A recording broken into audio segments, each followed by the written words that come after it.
අද ගෙදරදීම රසට පාන් ගෙඩියක් හදන්නයි යන්නේ. ගෙදරදී පාන් හදන එක එච්චරම අමාරු නෑ. පිටි ටික හරි පදමට අනා ගන්න එක තමයි වැදගත්ම දේ. පාන් හදාගන්න අපිට ඕනේ පාන් පිටි ග්‍රෑම් 400යි, සීනි ග්‍රෑම් 30යි, ලුණු තේ හැඳි 1යි, මද රස්නේ කිරි මිලිලීටර් 240යි, ඊස්ට් මේස හැඳි 1යි, බටර් ග්‍රෑම් 45යි, බීට් කරගත්ත බිත්තර 1යි, පොල් තෙල් තේ හැඳි 1යි. ඉස්සෙල්ලාම පිටි ටිකට ලුණුයි සීනි ග්‍රෑම් 15කුයි දාලා කලවම් කරගන්න.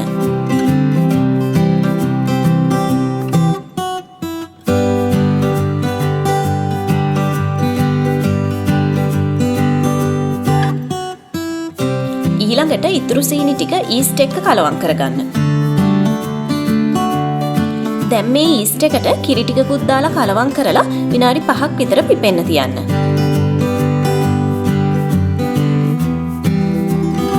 ඊළඟට අපි මේ ඊස්ට් ටිකයි ඉතුරු කිරි ටිකයි බිත්තරෙයි බටර් ටිකයි පිටියකට දාලා හොඳට අනා ගන්න ඕනේ.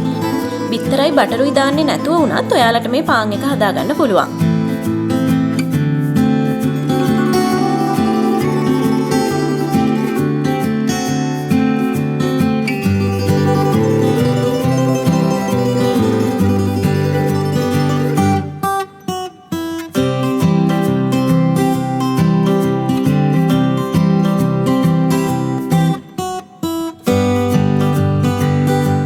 ඔක්කොම හොඳට ඇනෙන්න ඕන හින්දා ඔයාලා මේක මේ විදිහට අතින් අනා ගන්න.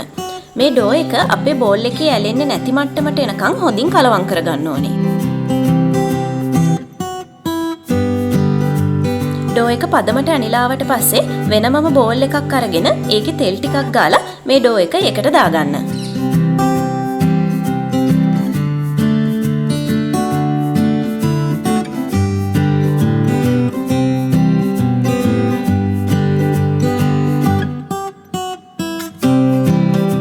දැන් මේ බෝල් එක කවර් කරලා පැයක් විතර පිපෙන්න තියන්න.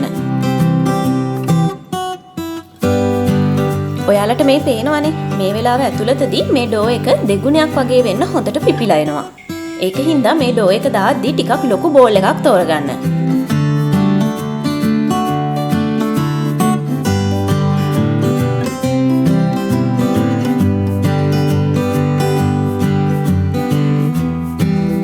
ඊළඟට බෝඩ් එකකට පිටි ටිකක් ඉහලා මේ ඩෝ එක ඒ බෝඩ් එකට දාගන්න. දැන් මේක මෙන්න මේ විදිහට හොඳට ෆ්ලැට් කරගන්න ඕනේ.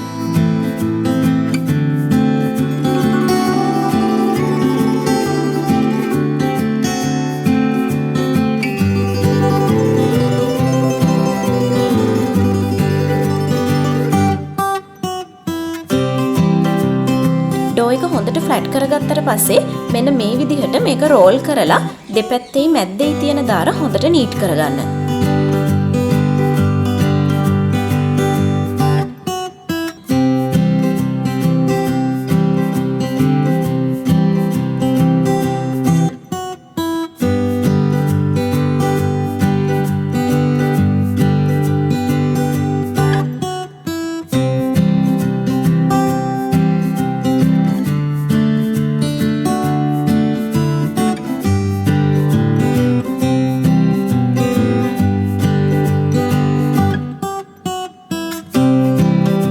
දැන් මේ ඩෝ එක ලෝෆ් පෑන් එකකට දාලා තෙත රෙද්දකින් කවර් කරලා තවත් පැයක් විතර පිපෙන්න තියන්න.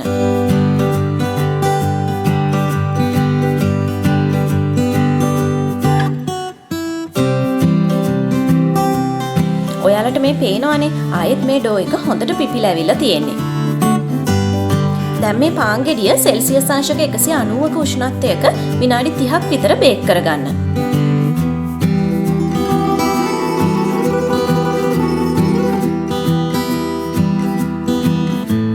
මේ තියෙන්නේ අපි අද හදාගත්ත පාන් ගෙඩිය. මම දැන් ඔයාලට මේක කෑලි කපලා පෙන්නන්නම් ඇතුළ කොහොමද කියලා.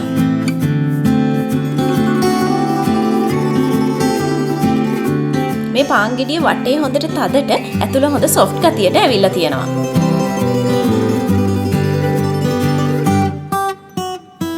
මේ වැඩේ ටිකක් වෙලාව යන හින්දා ගෙදරදී පාන් හදන එක නම් හැමදාම කරන්න ටිකක් අමාරුයි. ඒ වුණාට ඉඳලා හිටලවත් මේ වගේ පාන් එකක් ගෙදරදිත් හදලා බලන්න.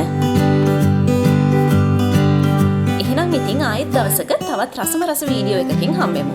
එතකන් මගේ channel එක subscribe කරලා bell icon එකත් press කරන්න අමතක කරන්න එපා.